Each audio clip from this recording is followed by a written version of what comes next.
друзья! Мы приветствуем вас этим замечательным ноябрьским днем и приглашаем на встречу с интересным человеком, известным исполнителем лирического шансона, поэтом, писателем Александром Королевым.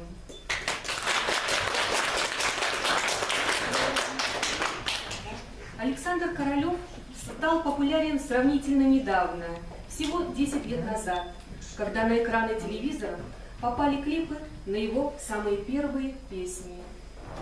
Известный исполнитель лирического шансона популярен не только у нас, в Беларуси, но и в соседних странах, в России и на Украине.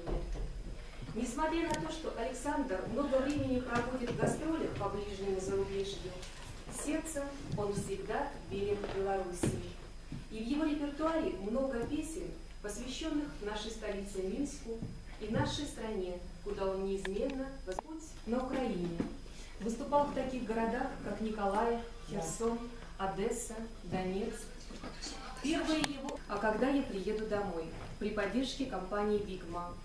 Потом были еще диски, видеоклипы и презентация на национальном канале. Творчество артиста подпитывает живое общение с поклонниками. И, например, такая встреча, как сегодня у нас в библиотеке. Александр не просто талантливый исполнитель песен и автор. Творческая натура проявила себя и в литературе. Его первая книга «Три девятки» была написана в жанре современного детектива. Главные события в детективном романе происходят вокруг золотоплавильного завода в России. Сюжет романа основан на реальных событиях. Творческий процесс увлек автора, и в скором времени выходит вторая книга Александра Королева «Триллер «Красное солнце». Впрочем, о своем творчестве Александр расскажет нам сам. Вам слово. Спасибо. Можно присесть? Конечно, да. Нужно.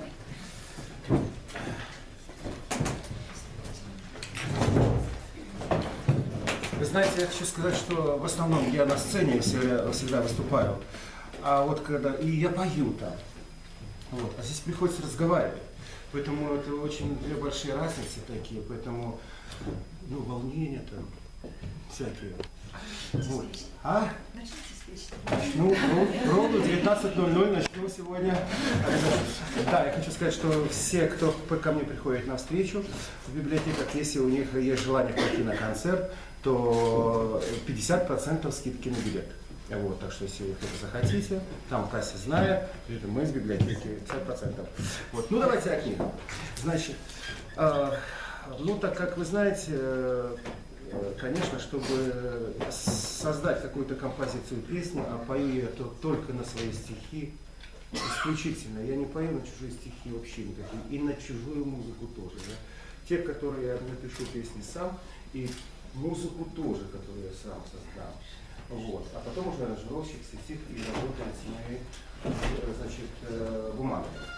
Вот. Ну, конечно, с первоначально рождаются стихи. И некоторые так и остаются стихами. Вот. А что касаемо книг моих, то, если по музыке взять, то я учился немного в музыкальной школе в Николаеве. Я закончил музыкальную школу по классу вокала и гитары. Когда? Давно. Вот. А что касаемо книг, то я нигде не учился вообще. Не писать книги и все остальное. И сам я удивляюсь, почему я умею писать это делать вообще. И вы знаете, она ко мне все приходит, и, наверное, в глубокой старости я буду очень знаменитым писателем. На весь мир. Я почему-то говорю, потому что я знаю это. Понимаете? Однажды, когда я приехал с концерта, вечером, поздно, час ночи где-то или 2, я включил телевизор и кушаю обычно я, поздно. У меня организм по-другому сложен, нежели у вас. Вы ложитесь спать, а я встаю, понимаете, вот. И вы идете отдыхать, а я начну работать. Вот. Поэтому у меня по-другому все. И, естественно, я включу телевизор и смотрю, что там происходит на стране. И вдруг я вижу нашего президента Александра Григорьевича Лукашенко. А он мне говорит: где же делись наши артисты? Так где же наши писатели подевались? Ну, почему не снимают фильмы по его книгам? Ну, по нашим писателям. Я встал и прямо телевизор сказал: Александр Григорьевич, выполняем приказания завтра же. На следующий день я взял брать свои романы и поехал в Беларусь фильм. Вот. Пришел туда и говорю: а кто тут у вас самый главный начальник? Они говорят: а зачем вам? Я им говорю, что меня прислал сюда к вам Александр Григорьевич Лукашенко. Нас там сделали. Ну как, он же так сказал, где я и пришел. Ну, вот. Ну сейчас позвали, значит, главного директора, он пришел, я ему говорю: вот я писатель, я кандидат в члены Союза писателей Беларуси. Николай Иванович Сергеевич вручил мне вот такой документ на вступление в Союз писателей Беларуси. Вот. Значит, и вот Александр Григорьевич ищет нас. Я поэтому пришел к вам, снимайте фильмы по моим романам. И вы знаете, конечно, мне было очень приятно, что меня пригласили. Я пошел, мы поговорили, и даже этот директор сказал, что нам бы побольше таких смелых ребят, которые не боятся, сами приходят, и все. А чего бояться? Мы же приходим, чтобы... И вы знаете, они попросили оставить 2 моих романа, это «Красное солнце» и «Три девятки». И буквально, где-то месяца 3 назад мне звонили и сказали, что они выбрали «Три девятки». И сейчас он находится в редакционном отделе, где будут писать сценарий по моему роману, а потом будут снимать фильм. Мне просто сказали, спросили, хочу ли я сняться в фильме. Я не хочу сниматься в фильмах. Вот, я когда-то снимался. Да, меня приглашали, на француза я похож. Вот, французским офицером меня приглашали. Вот, и это в некоторых эпизодах. А потом они начали меня сбивать. Почему? Потому что у меня концерты, а они мне звонят: приедьте, там снимитесь, там снимитесь. Я говорю: не, я больше не буду звонить, им звонить, я разговаривать не буду. У меня другая профессия. Но я сказал, что если будет первостепенная, второстепенная, в крайнем случае третьестепенная роль, я соглашусь. Вот. Пока не было таких предложений. Вот. И слава богу, у меня свои люди свои. Вот. Но я думаю, что вот мне позвонили, сказали, что пишут сценарий и будут, скорее всего, я им сказал, не скорее всего, а обязательно вы должны снять фильм. Они говорят: мы будем стараться. Я говорю: хорошо, старайтесь. Во-первых, вы стараться будете не для меня, а для нашей страны. И во-вторых, я им сказал, что если вы будете снимать такой же фильм, как Анастасия Слуцкая была снята, то лучше тогда не надо начинать сразу. Вот. Я не хочу, чтобы наши государственные деньги просто так пустую тратились. Вот. И обязательно, конечно, я буду консультантом. Вот. Мое интервью на Беларуси можно посмотреть в интернете. Меня приглашали туда, я не знал почему. Но когда мне там сказали, можно набрать Александр Королев интервью на БТ-3. Вот. И, значит, оказывается, они делали опрос по Белоруссии, кто у нас самый главный по шансону. Оказывается, что я самый главный. Можно набрать в интернете основатель лирического шансона и будет выдавать меня. Я не хвалюсь, а я рассказываю, потому как я являюсь сам себе продюсером. Вот, понимаете? Поэтому я вынужден сам себя тут сидеть и хвалить, рассказывать. Вот. У россиян, знаете, они же богатые люди. Вот. У них там билеты по $50 там и все остальное. У нас такого нету, но у нас будет обязательно. Обязательно. Вот я в одном городе уже сказал, что у меня билеты будут 50-80 рублей. Вот. Обязательно. Почему? Потому что я сказал, что эти деньги вернутся в наш бюджет страны. А если вы отдадите это россиянам, значит они уедут за границу, вот и все. Этим самым они нанесут ущерб нашей стране. Вот. А я буду покупать белорусские товары, платить за рекламу. В любом случае они у нас останутся. Да, в любом случае они останутся в нашей стране. Вот. Поэтому, как вам сказать, что вот я показал, значит, на интервью меня брали здесь. Товарищ у меня есть один, хороший такой офис, на телевидении работает. И вот у него была мечта, он собирал деньги, купить телефон Apple. Но не у нас здесь, потому что может обмануть могут там что-нибудь. Китайское было. А там за границей, когда он поедет туда, то там в настоящем фирменном магазине купит Apple телефон. Вот. И говорит, вот когда он мне дозвонился, у него первое говорит: Когда он купил его, он открыл Apple Music. Ну, там у нас есть программы на телевидении связаны там с музыкой. И говорит, я был просто в шоке. Я первое, что открываю, я вижу тебя. Он меня увидел. В Apple Music он меня увидел в телефоне, уже в программе. И вот он распечатал, а я как раз помню, ехал с концерта. И вот он прямо с телефона распечатал такую бумагу, видите? Вот Александр Королев, ваш слуга, а на английском языке все написано, все песни мои на английском языке, понимаете? И здесь написано, вот, чтобы скачать одну песню, надо 99 центов заплатить. А если диск ты хочешь, значит $11. Вот и диск. 5 лет они продают мой диск. 5 лет. Мне позвонил один товарищ в Санкт-Петербург, сказал, ты там самый богатый человек в Беларуси, миллионер. А я вижу на своем старом Украине. Но дело не в этом. Я позвонил в посольство американское и сказал, да вот вы, говорю, вы же такие грамотные, если за права человека, тут мы нарушаем Беларусь. Я говорю, а вы же воры, наверное. Но как? Я говорю, вот так. Ну, давайте факс, я сейчас вам сброшу, и вы увидите, почему вы воры. Ваш белорусский человек, гражданин Республики Беларусь, находится у вас в Америке, на вашем сайте.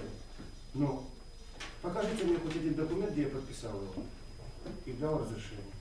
Все песни, даже песни минские, это на английском языке. Все композиции, вот, которые здесь есть.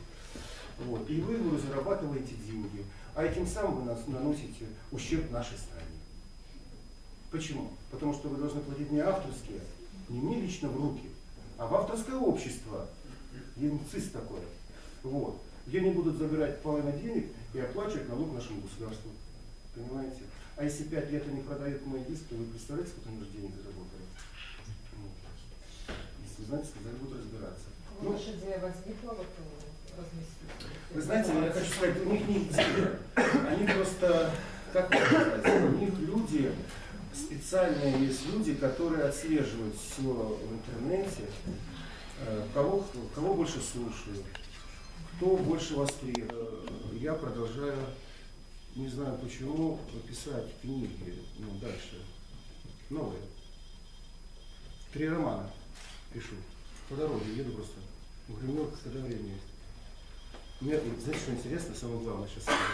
У меня 3 папки, да, вот 3 папки. И вот я еду, и, знаете, они бывают как зовут меня. Я говорю, подождите, дай доехать хотя бы. За рулем еще не могу писать. Вот. И вот я беру, приезжаю, вот там пишу об одном, вот сейчас я пишу «Золото Ивана Грозного», роман.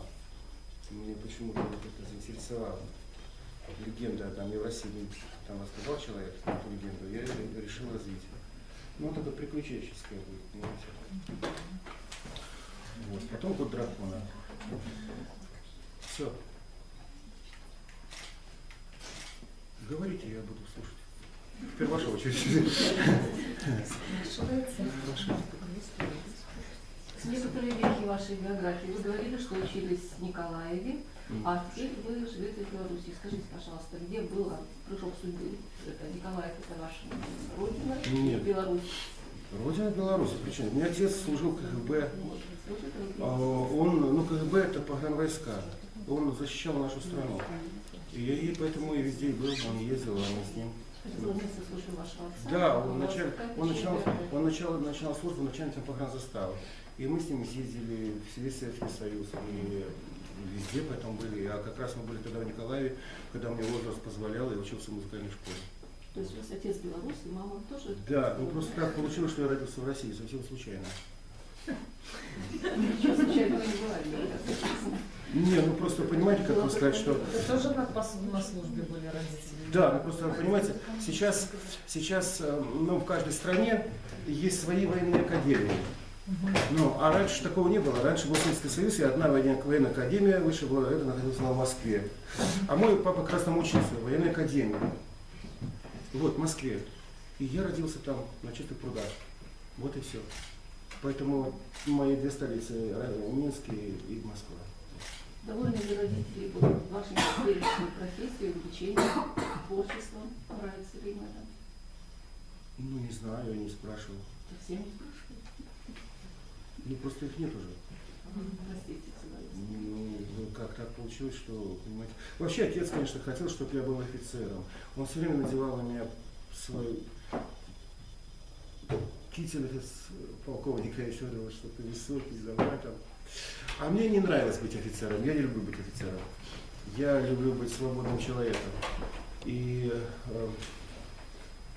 более, конечно, я нравилось то, что мне нравилось, ну, маме моей, более такое творческое. Вот, и Вы знаете, я вообще, судьба повторяется.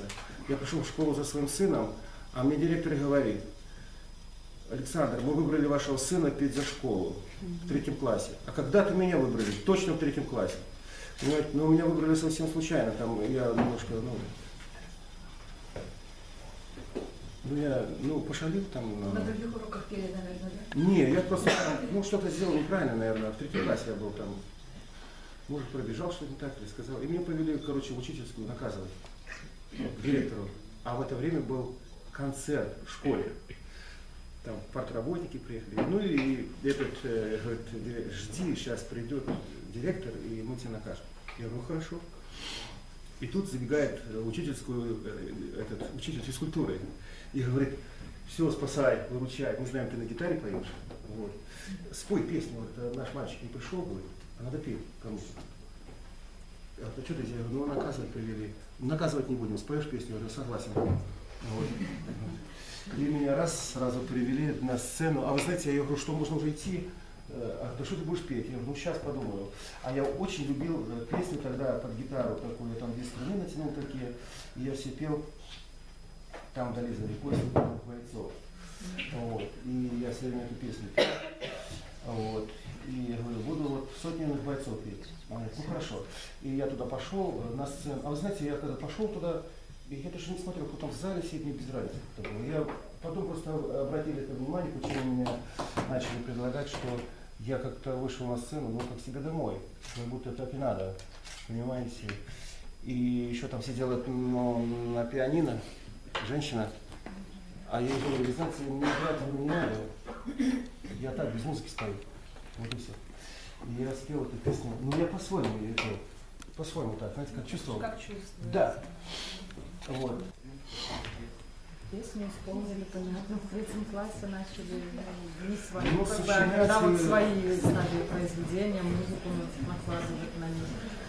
Ну, вы знаете, я еще, как вам сказать, я, наверное, что-то записывал или что-то, наверное, как писать научился.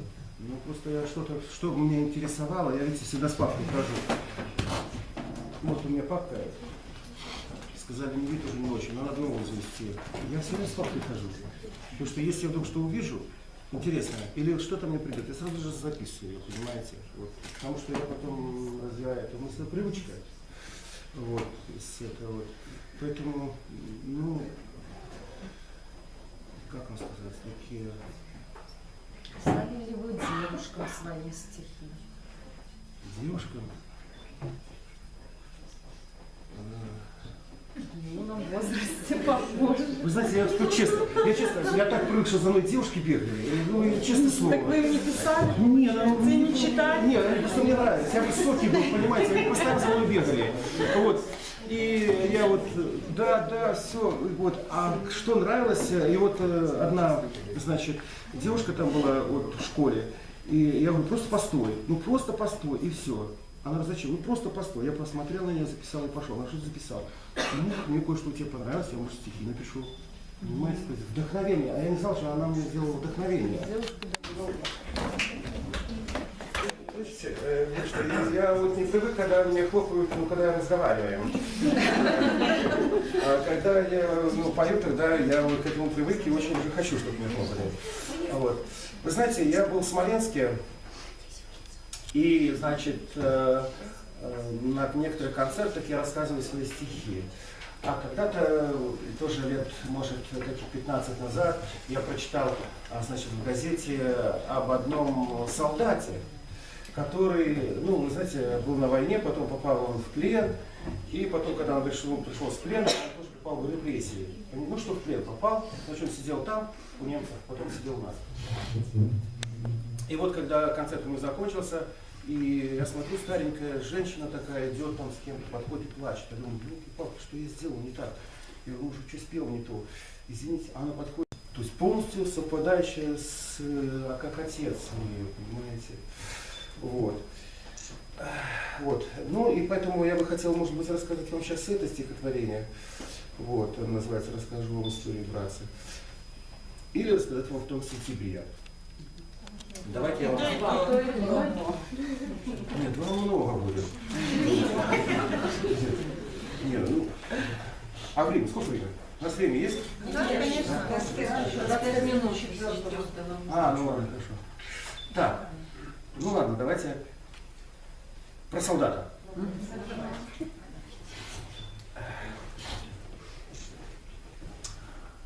Расскажу вам историю, братцы, как пошел воевать на войну. Дрался смело, конечно, отважно, не давал я пощады врагу. Помню, бой был тогда под Смоленском, мы держались за пятью земли, в рукопашной схватке схватились. Больше я уж не помню, прости. Сколько там провалялся, не знаю, только темной ночной порой открываю глаза, что я вижу, стоит Гансик над головой. И погнали строго на запад, строить новые им города, только строить все же не вышло, вот и рылся в руинах. Да. Бог помиловал, жив я остался, и победа наконец-то пришла.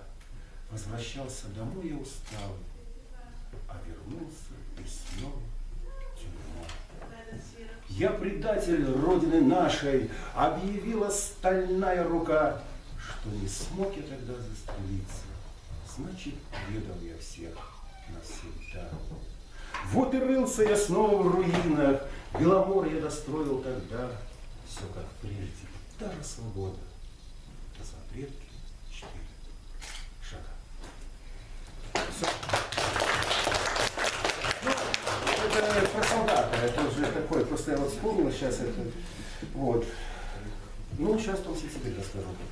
Понимаете, стихотворение в том сентябре, вообще мне когда говорят, что вот, Александр, вы пишете что-то там в стихах или в книгах про себя, я очень ревностно отношусь к своей личной жизни. Я не пишу о своей жизни вообще ничего.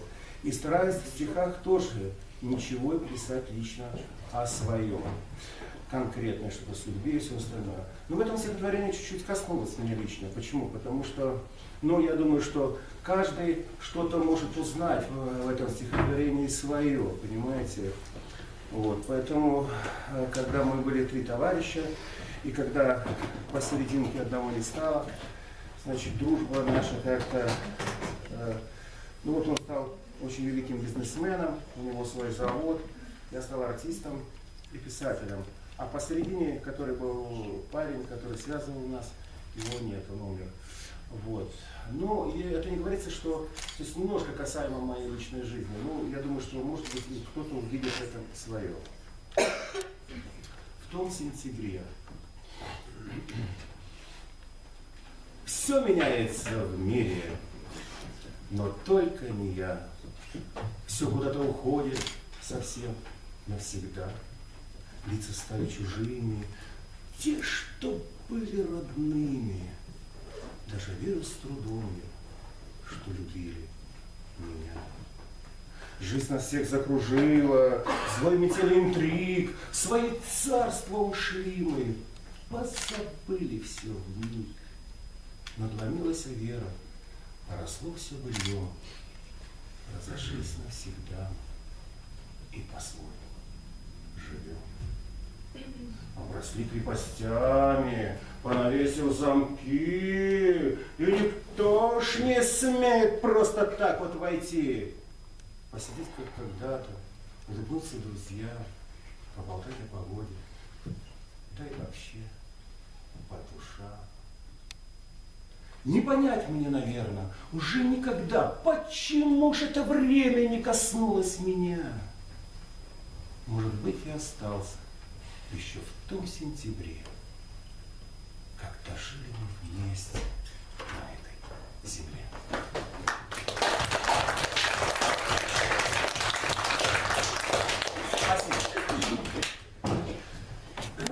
Песни свои исполнялся писать сразу после школы. Вы где-то учились, какую-то специальность еще получали или... Я же сказал, или нет? Не говорил? Нет, не говорили. Вообще, вы знаете, вообще, тут как вам сказать, что, ну, я подумал когда-то, что надо что-то иметь в жизни еще, кроме того, как петь и писать. Ну, все могут там, вот. У меня есть такая песня «Привет, Ростов», об Одессе и о Ростове. Вот. Я когда-то поехал в горный институт, поступил, закончил. Я вообще горный мастер.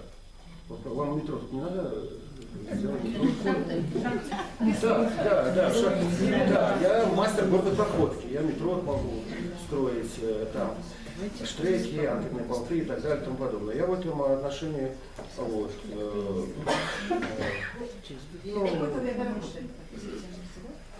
да, я работал, ну, немного, где-то года 3, наверное, работал я, вот, на шахте имени Калинина, Засядьская работал. Вот. И потом меня забрали оттуда, после статьи в газете. Ну, тюрьму, не волнуйтесь. Просто, понимаете, как я вот на концертах это рассказываю, но просто, понимаете, как я взял, написал стихи о шахтера. Вот. И показал, значит, своему товарищу. Говорю, вот я написал стихи, а вот он почитал так и говорит, что ты знаешь, ты лучше эти стихи никому не показывай. А то заберут. Да. Надо что-то другое. Ну, пока он спал, мы с ним в житии там жили. Я написал другие стихи, такие патриотические. Я говорю, я стихи принес в вашу газету напечатать. А он говорит, а кто написал? Я написал. А вы кто? Я говорю, человек я. Поэт я, возможно, в будущем буду. А никто показывает. Я им показал. И вот он прочитал это первое стихотворение. И говорит, надо что-то еще. Но я ему достал второе. Вот еще есть, говорю, про эшелоны, вагоны. Вот. И он говорит, ну хорошо, напечатаем. И вы знаете, я думал, что вот он напечатает эти патриотические, и все. Вот. А нет, он оказался очень такой порядочным человеком. Он напечатал на второй странице. У меня еще эта газета-то старенькая осталась. Второй странице. Молодой шахтер, поэт, там, мои 2 стихотворения. И я купил, значит, эту газету в киоске и шел, и я был такой счастлив, что меня это напечатали. Даже не верил этому. И я шел, думал, сейчас меня похвалят. Вот. И когда я пришел туда, значит, мы были на собрании, и заходят 2 молодых парня, только в черных костюмчиках. Вот. Они заходят и говорят, а кто тут у вас Королев? Я говорю, я. Они говорят, пошли поэт с нами, ты здесь уже не работаешь. И выходим, на улицу воронок стоит, как положено, черный. Волга черная, со шторками. Я им говорю, а возрастом одинаковые. Я говорю, ребята, дайте вы заехать домой, на дорогу что-то взять. А то я говорю, так долго уголь добывал. А сейчас поеду очень, наверное, долго лес добывать в нашей стране. Они, ладно, потом садись. И вы знаете, как ни странно, а они мне привезли ДК имени Калинина. И сказали, Александр, ваши стихи очень понравились нашему руководству. Вот. И сейчас вы будете работать от этой шахты. ДК имени Калинина было. Вы будете работать в шахте, а в ДК имени Калинина. Мы знаем, что вы еще поете на гитаре. Вот будете выступать на концертах. Вот так я снова вернулся на сцену. Вас реально перевели из шахты туда? Ну, зачем? Раньше ж такого не было. Вы, наверное, не знаете, раньше, если кто-то в курсе, раньше артисты, футболисты, хоккеисты, все остальные были чему-то, раньше же не было такого, как сейчас. Вот если я артист, я не могу быть просто артистом. Я должен быть индивидуальным предпринимателем. Почему? Чтобы налоги платить и так дальше. А раньше же такого не было индивидуальным предпринимателем. Поэтому, если ты есть профессиональный артист, значит, я предпринимаю к чему-то, к заводу, вот, или там к шахте какой-то. Вот меня не переводили, мне просто, я уже шел на работу, не на шаг, не на работу, а в ДК шел, имени Калина, каждый день. Вот, и мне выплачивали средний заработок. Вот, а я ездил, выступал. Вот, вместе с бригадой, там ездили, там, ну, вот. Но нужно иметь время и деньги, понимаете? Издавать. Да, не издавать книги, издавать бог с ним там. Меня издают государственные издательства. А деньги, чтобы кормить семью и содержать машину свою, и ездить на концерты. Вот для чего нужны деньги. Понимаете, для того, чтобы я сел и писал продолжение. Понимаете? Вот, приехал домой. Но если я приеду и не заработаю денег, что будут кушать мои дети? Понимаете? А им без разницы эти концерты и мои книги. Они должны приносить прибыль. Пока прибыль приносит мне только концертная деятельность. Даже не радио, не телевидение, только концертная деятельность. И книги мне не приносят никакой прибыли. Абсолютно. Вот. А я хочу, чтобы они приносили мне прибыль. И очень большую прибыль приносили. Почему? Потому что на таких... Вот я пришел в министерство, так как я артист и писатель, я пользуюсь двумя министерствами. Министерство культуры и Министерство информации. Вот, я пришел в Министерство информации и говорю им: здравствуйте, я Александр Королев, вы меня знаете или нет? И они не могут утвердительно сказать. Я говорю: вы что, не знаете, какие у вас издаются в государственных издательствах роман? Потом вышел человек, говорит: Александр, мы вас знаем прекрасно, спасибо, что вы к нам пришли. И вот я им сказал, что на таких встречах, которые проходят у меня в городах, вот как у вас, то мне так хочется вам дарить свои романы. Что родится песня? А как вы сами считаете? Не знаю, может быть, и Вот если вам понравился мальчик красивый, написали стихотворение о нем?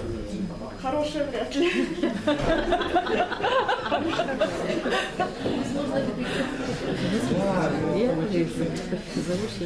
Ну, вы знаете, вот, например, я, ну вот какие песни у меня есть, смотрите, вот есть, значит, вот «Белая сирень» есть у меня песня, вот, «Осень», «Я люблю тебя, женщина» есть у меня песня, вот, «Я помню ласковые плечи». Это что касаемо женщин, вот, ну, женского, там, прекрасного половины человечества. А есть у меня такие, как песня «Осень» называется, «Не спешите мои кони», «За тысячи лет», «Минский» есть, «Привет, Ростов», то есть разного направления. Я стараюсь писать, ну, не только в одном жанре, понимаете, так вот. Вот. У меня даже аранжировка, вот, например, я напишу, наиграю музыку, запишу что-то в нотах, и, значит, даю аранжировщику. Вот у меня один аранжировщик, у меня, значит, с Московской области, третий у меня, второй аранжировщик с Москвы, а третий с Санкт-Петербурга. И они каждый говорят: Александр, давай я напишу еще одну аранжировку. Я говорю: нет, не надо. Почему? Потому что у меня, ну вот если вы включите, например, там, я не говорю, что они плохие артисты, они замечательные, прекрасные артисты, тем более они такие звезды огромные, как Лепс, Михайлов и так далее. Но если вы включите их диски, не знаю, может быть, это мне кажется, то у них песня на песню почти похожа. Вот. Ну, это может быть их такое желание, я же не говорю, что есть разные. Им вот нравится так, вот, понимаете, все. Про женщину вперед. Вот. Любовь без конца все. А мне это не нравится. Почему? Я пою про женщин, но не только про женщин. Я пою про города. Я пою, например, там, о погоде. Потому что каждую композицию, если я пою, то я живу этими песнями, там, я нахожусь, а потом, когда я заканчиваю, выхожу вот уже с другими. Ну, вот. Пожалуйста. Девушка слева, почему такая скучная? Вы обязательно почитайте мой роман. Вы знаете, мне с Гродненской области прислал один письмо. Муж жены. Это: Александр, у тебя была моя жена на концерте, говорит, и купила, говорит, твой роман. Ёпрст, зачем ты продала ему роман? Она спит теперь не со мной, а с романом твоим. Так шутя. Написал: спасибо, Саша, за концерт, спасибо за это. Конечно, мне очень приятно, конечно, что пишут вот, по всей стране. Там. Есть посвящение вашей песни. У них вот возраст детей проявляет ли такой Просто интерес к книги творчеству? мои, которые я посвящаю своим детям, я посвящаю все книги моим детям, которые есть и которые будут. Я обязательно на первой странице здесь напишу их фамилии, имена, вот как и здесь написано. Вот. У меня, правда, сейчас появился еще один сын. Роберт. Роберт. То есть Роберт. Да, Роберт Александрович Королев. Но он, наверное, пойдет все-таки, не будет он этим, как его, творческим человеком. Наверное, он пойдет по стопам, потому что когда пришла одна знакомая моей жены и посмотрела на Робика, он как взглянул таким взглядом, говорит, что дрожь у меня пробежала по коленкам. Наверное, он КГБ пойдет. 100%. Подождите после девушки. Вы сказали, что вы вот начали петь в 3 классе. Скажите, а вообще у вас какое музыкальное образование? И вообще со скольки лет вы начали играть на гитаре? Или какой инструмент вы? Музыкальное образование это просто обыкновенная музыкальная школа. А Все. инструмент какой? Вокал и гитара. В школе? Да, в школе, да. Я пришел. Вы в музыкальную школу не ходили? Нет, так ходили. Я музыкальную школу только окончил, в Николаевскую. Ну, я это поняла. А дальше где все? Все, да. Понимаете, просто как я посчитал, что оно мне не надо. Понимаете, это просто пустая трата времени. Конечно, если бы я хотел дальше преподавать, или там педагогом музыкальным каким-то стать, то, конечно, мне нужен был диплом. Но так как я знал, что я буду где-то там петь или что-то, я чисто для себя это получился. Понимаете? Что? Современной. Современный как музыка. Ну, я замечательно отношусь к современной музыке. У меня даже некоторые пишут, чтобы делать ремиксы там какие-то. Вот, смотря, конечно, какая. Но если... Вы знаете, по мне должна быть вся музыка. Вот любая, даже прям, кажется, 2 прихлопа, 3 прихлопа. Почему? Потому что молодежь, люди приходят на дискотеки не задумываться, что о чем поется. Они приходят туда веселиться. Просто танцевать, понимаете? Поэтому песня должна быть разная. Но я хочу вам сказать, что, конечно, как я сказал, что есть разные песни. Я не приемлю нецензуру, нецензурные слова, да, я не приемлю в текстах. Мне это не, ну, может так надо, но мне это не нравится. Мне не нравится, когда выражаются вот, некоторые моменты. А так, конечно, современная музыка разная есть. Есть очень талантливые люди молодые, которые... Но я хочу еще раз сказать, что если молодежь, молодые люди, какие-то музыканты создают группу, вот, когда у меня раньше была группа своя, тоже было мне 16 лет, и мы создали свою группу «Оси». И до сих пор у меня один музыкант у меня в Америке живет, у него студия своя, где там он мне присылал, такие группы записывались, у него там аж неизвестно. Один ударник, который на Украине, в Киеве живет, это с моей группой, но я как вокалист. Ну, с одного, конечно, ничего не получилось, вот спился он и все, понимаете. Я вам стихи рассказал, я уже не буду рассказывать, хорошо? Автограф. Нет, У нас много... Это для вас, да? Вы знаете, я хочу сказать так, концерт начинается у меня в 7 часов. Если кто-то пойдет, скажите, там на вахте знают, что, значит, мы слушатели библиотеки были на встрече с артистом, нам 50% скидки. Поэтому вы берите, желательно приходите вдвоем, билет 1 на 2. Вот. Концерт начинается в 7 часов. Спасибо. Давайте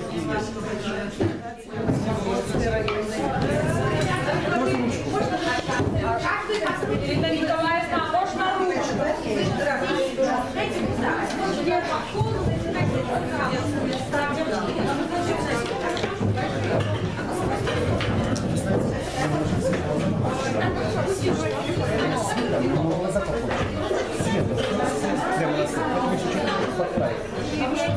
Говорите, что писать. Все нормально. Чисто пишите. Читателям Сморгонской районной библиотеки.